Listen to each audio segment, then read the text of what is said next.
জয়গুরু। পরম দয়াল শ্রী শ্রী ঠাকুরের শ্রীচরণে জানাই ভূমিষ্ঠ প্রণাম।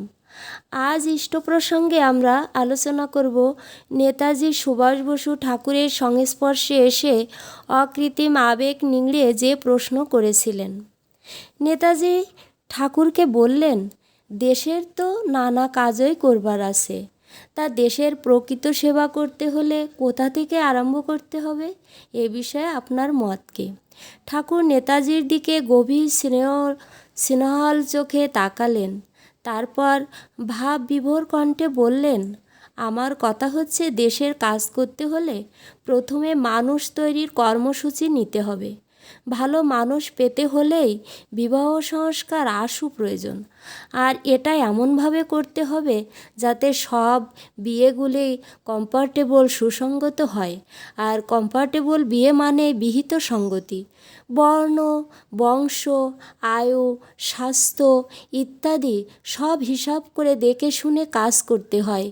বিহিত বিবাহ হলেই ভালো সন্তানাদি আসে, আর তখন তাদের দ্বারাই দেশের দশের সবারই কাজ হয়। সেজন্য মানুষ তৈরির ব্যবস্থা আগে করা প্রয়োজন। ঠাকুরের কথা শুনে নেতাজির চোখে মুখে গভীর চিন্তার ছাপ পড়ল। তার চিন্তা জগতে নতুন আলোড়ন সৃষ্টি হলো যেন। ঠাকুরের প্রতি যে নেতাজির গভীর শ্রদ্ধা ছিল তা সহজেই অনুমেয়। তবু আমরা মনে করি, দেশের জন্য জীবন উৎসর্গ করার আগে জীবন্ত আদর্শের জন্য জীবন উৎসর্গ করা উচিত।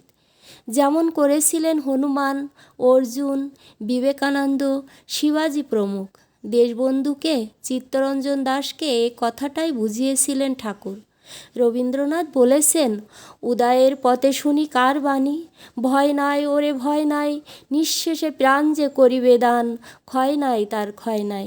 রবীন্দ্রনাথের এই উক্তির পরিপ্রেক্ষিতে ঠাকুর বলেছেন, স্বস্তি আহবে হও আগুয়ান, ভয় নাই ওরে ভয় নাই, ইষ্টার্থে প্রাণ যে করিবে দান, ক্ষয় নাই তার ক্ষয় নাই।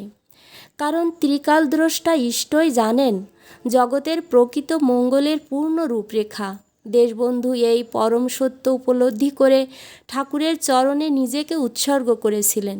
কিন্তু নিষ্ঠুর নিয়তি দার্জিলিং থেকে আর ফিরতে দেননি দেশবন্ধুকে। আমাদের মনে হয়, নেতাজি, মহাত্মা প্রমুখ জগৎ বিখ্যাত রাষ্ট্র নায়কগণ যদি দেশের জন্য নিঃশেষে প্রাণ দান না করে ইষ্টার্থে নিঃশেষে প্রাণ দান করতেন, তাহলে দেশ তথা পৃথিবীর ছবি অন্যরকম হতো। জয়গুরু।